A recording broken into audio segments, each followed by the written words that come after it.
Muy buenos días, mis amados hermanos de la casa de la familia de Jesús. Aquí estamos nuevamente pues para darle continuidad a la enseñanza acerca del reino milenial de Cristo. Y como ya en videos anteriores hemos establecido los eventos previos al reino milenial. Ahora mismo estamos escudriñando en las escrituras lo referente a el levantamiento de la iglesia o el arrebatamiento de la iglesia. Son dos expresiones que usted no va a encontrar en la Biblia con ese término en especial. Igual se hace mucha referencia al rapto de la iglesia. Menos usted va a encontrar esa expresión en las escrituras, pero todas son correctas, en el sentido de que todas se refieren a un evento que nosotros estamos esperando. Cuando digo nosotros me refiero a la iglesia del Señor, a todos los que hemos sido redimidos y comprados en la sangre o por la sangre de nuestro Señor Jesucristo.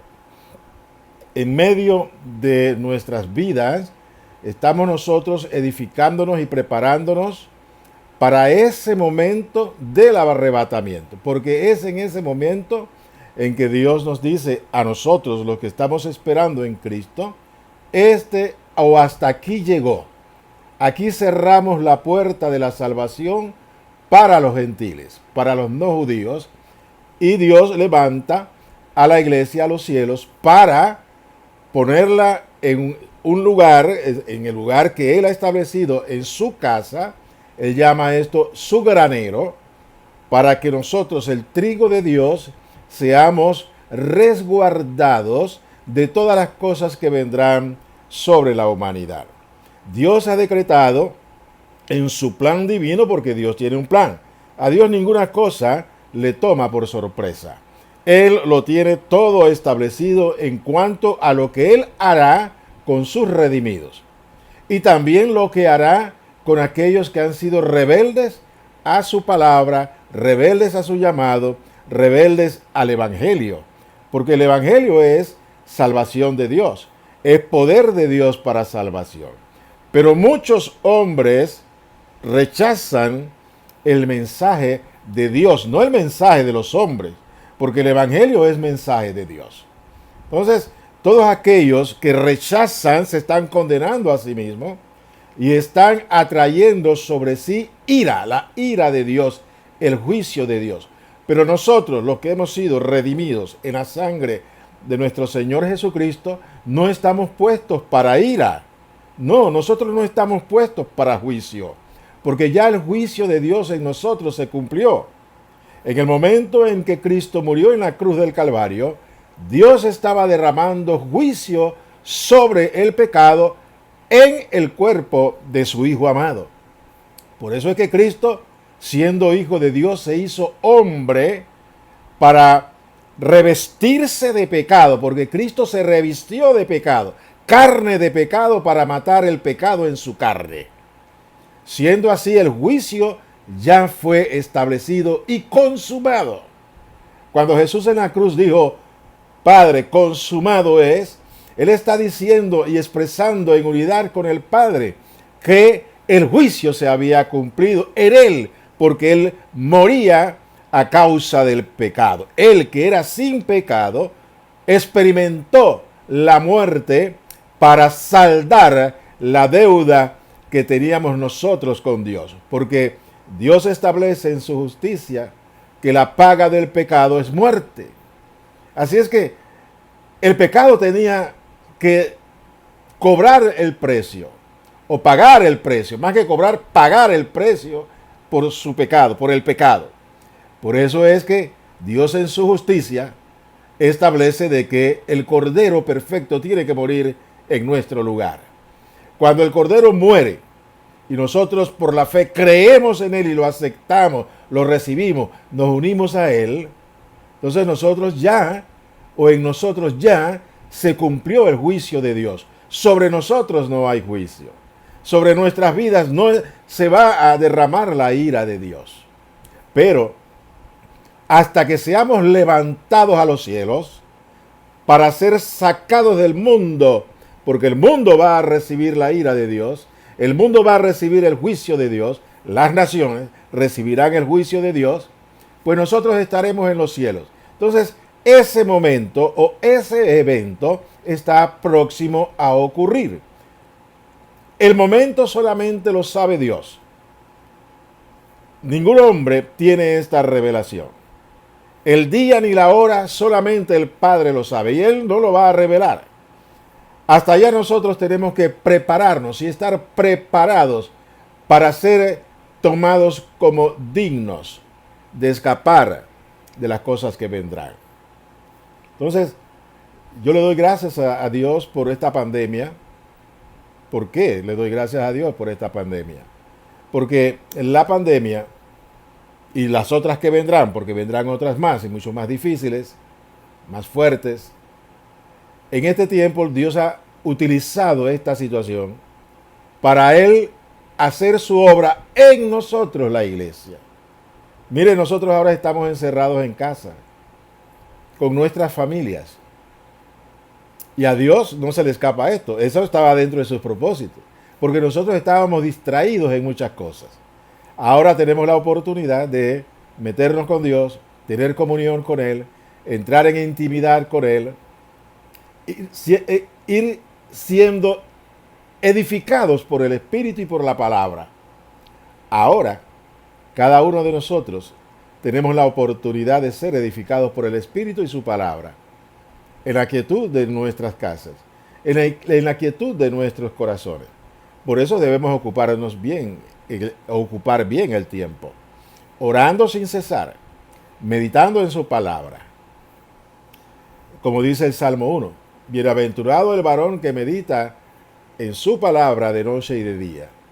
Será como árbol plantado junto a las aguas, que dará su fruto a su tiempo y sus hojas no caerán. Porque nosotros somos plantíos de Dios. Así que Dios está trabajando en nosotros para que, oiga, nos olvidemos de las cosas del mundo, nos olvidemos del afán de este mundo, porque en eso hemos estado mucho nosotros, afanados en las cosas del mundo. Trabajo, lo que es compromisos, no teníamos tiempo para Dios y hay que reconocerlo. Tenemos que reconocer que realmente nosotros estábamos ocupados en otras cosas. Pero Dios en su misericordia permite esta pandemia para que nosotros, la iglesia del Señor, ahora recogidas en casa, como familia, nos edifiquemos, cada uno por sí, pero el Espíritu guiándonos a todos a la unidad en el Espíritu, porque Dios tiene un propósito de elevarnos en nuestro conocimiento de Dios, elevarnos y edificarnos en la verdad, edificarnos en su palabra como familia, para que juntos crezcamos en la gracia y el conocimiento de nuestro Dios. Pues bien, en el día de hoy le daremos continuidad a ese evento o el estudio de este evento, que es justamente el levantamiento de la iglesia. Vayamos a Primera de Tesalonicenses capítulo 4, desde el versículo 13 al 17, que es el que hemos estado desarrollando en los últimos dos videos. Pues bien, yo quiero aterrizar en una porción desde el versículo 16, que dice: porque el Señor mismo con voz de mando, con voz de arcángel y con trompeta de Dios, descenderá del cielo. Ya de esto lo hablamos, no lo voy a repetir. Y los muertos en Cristo resucitarán primero.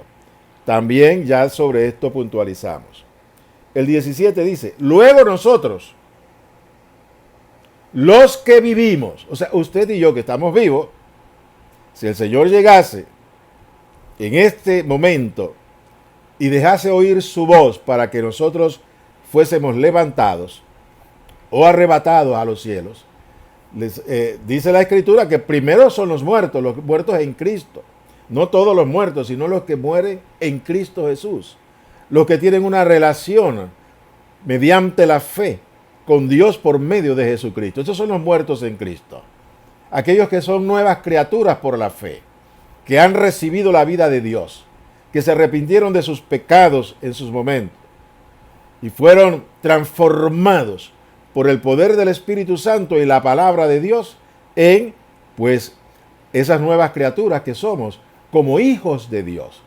Porque nosotros, los hijos de Dios, que somos hijos de Dios por la fe, que yo creo que ya también enfaticé sobre esto, no todos los seres humanos, no todos los hombres son hijos de Dios. Todos los hombres somos creación de Dios, eso sí.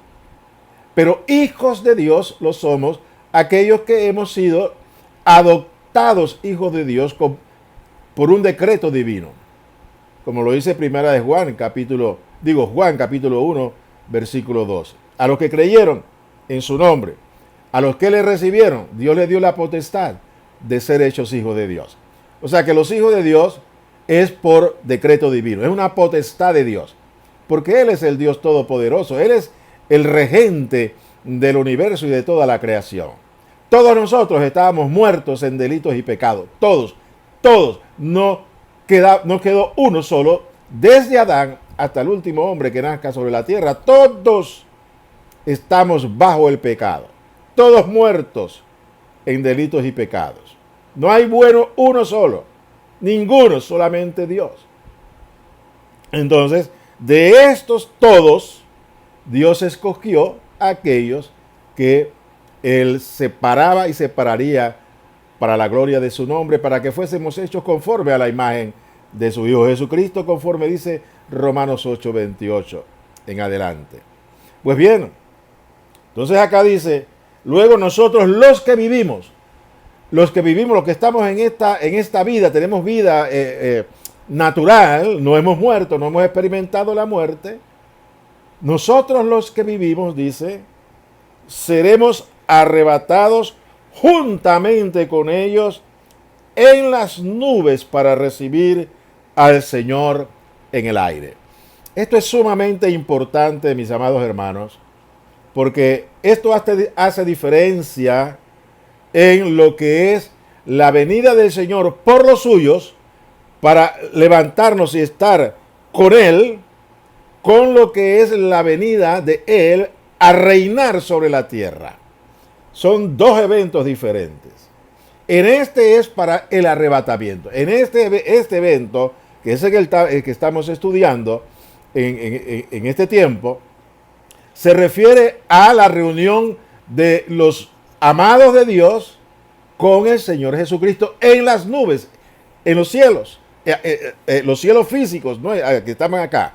Porque debemos recordar que Cristo tiene un cuerpo humano, glorificado, y Él viene así, en ese cuerpo, lleno de gloria, viene a buscarnos a nosotros. Entonces primero se levantan los muertos, esa es la resurrección de vida, la primera resurrección de vida, o la primera etapa de la resurrección de vida. Los que han muerto en Cristo resucitan y son elevados a los cielos, y juntamente con ellos entonces nosotros somos transformados inmediatamente, estamos vivos y recibimos una transformación por el poder de Dios, y esto corruptible se reviste de incorruptibilidad. Recibimos inmediatamente el cuerpo inmortal con la cual hemos de pasar la eternidad con nuestro Dios y con nuestro Señor Jesucristo. Es un evento instantáneo. En el día de ayer escuchaba yo a un apreciado pastor que salió de nuestras entrañas cuando nosotros ministrábamos en la Catedral del Aire. Allá pues el Señor nos dio la gracia de junto con el pastor Ricardo Alvarado, que él partió ya a estar en la presencia del Señor ya hace varios años. Tuvimos esa gracia de Dios de poder levantar una iglesia grande y poderosa ahí por los lados de Marcasa. Y de ahí surgieron muchos líderes, surgieron muchos pastores, surgieron muchos maestros, una gran cantidad de jóvenes en ese tiempo se metieron en la palabra, se metieron a escudriñar la palabra, a dejarse guiar por el Espíritu Santo. Y hoy en día son grandes siervos del Señor. Alabo y glorifico el nombre de Dios por ello. Pues decía uno de estos hermanos en el día de ayer, de que en este momento del arrebatamiento, los que estamos vivos, decía él, vamos a experimentar muerte y después transformación. Pues esa es una equivocación. Eso no es así. Eso contradice a lo que dice la palabra de Dios. Y yo tengo que decirlo porque tenemos que enseñar conforme a la palabra. Y en 1 Corintios 15 nos habla acerca de cómo será esa transformación. Pablo decía que no todos moriremos. Es lo que dice en 1 Corintios el capítulo 15. Perdonen ustedes, pero yo tengo aquí mi púlpito improvisado para poder darles estas enseñanzas, y no es el más apropiado, no es el que debe ser, pero es el que tengo. Así es que a veces el aire, porque tengo el aparato de aire acondicionado encendido y también tengo el abanico porque hace mucho calor, entonces el viento me mueve las páginas y puedo perder la referencia. Así que usted disculpe la demora, pero la idea es poder compartir totalmente la verdad. Vamos entonces a 1 Corintios, capítulo 15, y ahí vamos nosotros a ver el complemento de esto que Pablo le está diciendo a los tesalonicenses. En esta porción que le da a los corintios, Pablo hace referencia a ese momento del arrebatamiento. Vamos a poner acá algo de peso para que no se mueva tanto por el aire. Muy bien, aquí ya se aplacó un poco, porque a veces somos así como las hojas. Somos llevadas por vientos de doctrinas diferentes.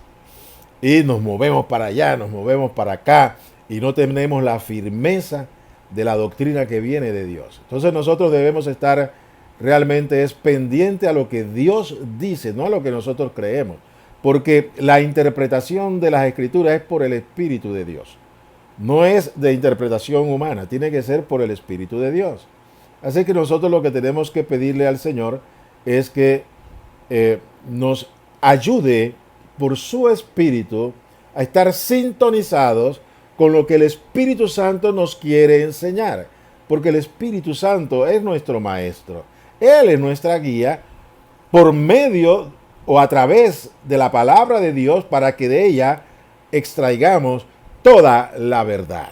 Es el Espíritu Santo el que trae a nuestras vidas, a nuestros corazones, a nuestro espíritu, la verdad de Dios. No somos nosotros los que estamos buscando a ver cómo interpretamos para entender, porque entonces podemos equivocarnos. Y Dios quiere que nosotros estemos afirmados en la verdad, no en las interpretaciones de hombres, sino en la interpretación que da el Espíritu a nuestro espíritu, y que podamos así ser edificados como iglesia, como hijos santos, como hijos de Dios. Entonces, en 1 Corintios, capítulo 15, versículo 51, mire lo que dice Pablo. Pablo dice: he aquí, les digo un misterio. Pablo declara de que lo que él va a decirnos es un misterio de Dios. Pero también Pablo nos enseña que no hay ningún misterio de Dios que Dios no nos los haya revelado a nosotros por el Espíritu Santo. Porque todos los misterios de Dios le fueron dados a la iglesia, le fueron revelados a la iglesia, para que la iglesia pudiéramos entender las cosas de Dios, pudiéramos entender los misterios de Dios, pudiéramos entender las cosas ocultas de Dios, para poder tener esperanza, para poder tener fe, para poder estar afirmados ciertamente en el llamado que Dios nos ha dado. Dios nos ha llamado, pero no nos ha dejado al garete, no nos ha dejado como sin brújula. Él no nos ha dejado desamparados en cuanto al rumbo que Él quiere que nosotros llevemos para llegar al lugar que Él ha establecido para nosotros. ¿Y cuál es ese lugar que Dios estableció para nosotros? Su casa eterna, sus moradas eternas. Porque bien lo dijo Jesús. Eso está en el Evangelio según San Juan, creo que es el capítulo 14. En la casa de mi Padre muchas moradas hay. He aquí yo voy a prepararle lugar. Pues el Señor nos ha preparado un lugar en los cielos para que nosotros estemos en relación y en comunión con Dios, ya en esta vida. Por eso es que me encanta lo que está pasando hoy en día en el mundo, que estamos encerrados en casa. Podemos nosotros meternos con Dios, podemos meternos en oración, en alabanza, en adoración al Señor, para que nuestro espíritu vaya siendo edificado conforme los propósitos de Dios. Porque debemos de ser edificados en nuestro espíritu, por el Espíritu y por la palabra de Dios. Así que en esta edificación estamos conociendo los misterios de Dios, que son revelados por el Espíritu Santo en la quietud de nuestras vidas, porque ahora tenemos quietud para poder estar delante del Señor en paz, reposados en su presencia, intercambiando con Él nuestros amores, porque el amor de Dios ha sido derramado en nuestros corazones para que nosotros podamos entender a Dios, porque a Dios se le entiende, a Dios se le conoce, a Dios podemos nosotros crecer en conocerle, porque esta es la vida eterna, dijo Jesús, en que te conozcan a ti, el Dios verdadero, y a Jesucristo, a quien tú has enviado. Si conocemos a Cristo, porque al Dios eterno, nuestro Padre, solamente lo podemos conocer a través de su Hijo amado Jesucristo. Entonces, conociendo a Jesucristo, conociendo la palabra hecha vida, la palabra hecha carne, porque eso fue lo que sucedió con el Señor Jesús, el Hijo de Dios, nuestro amado Salvador. Él es el Verbo de Dios, es la palabra de Dios, eterna, inmutable, que permanece en los cielos para siempre. Esta palabra eterna, viva y eficaz, se hizo carne, habitó con nosotros en medio del pecado, de las sombras del pecado, para darnos a conocer el camino de Dios, para darnos a conocer la verdad. Entonces, Cristo nos da sus enseñanzas y por el Espíritu Santo podemos nosotros entenderla. Acuérdense que muchas veces, casi siempre, sus discípulos, aún los más allegados, Pedro, Juan y Jacobo, Él les hablaba por parábolas, pero ellos no entendían o entendían mal, porque no tenían el Espíritu Santo en el tiempo en que Jesús estaba en medio nuestro y ellos lo acompañaban físicamente. El Espíritu no había descendido sobre ellos todavía. Por eso ellos no podían entender, a pesar de que el Señor les hablaba en parábolas al resto de la población, a sus discípulos Él les enseñaba y les explicaba las parábolas. Pero aún así no entendían, porque su entendimiento no había sido abierto, porque no habían recibido el Espíritu de Dios. El Espíritu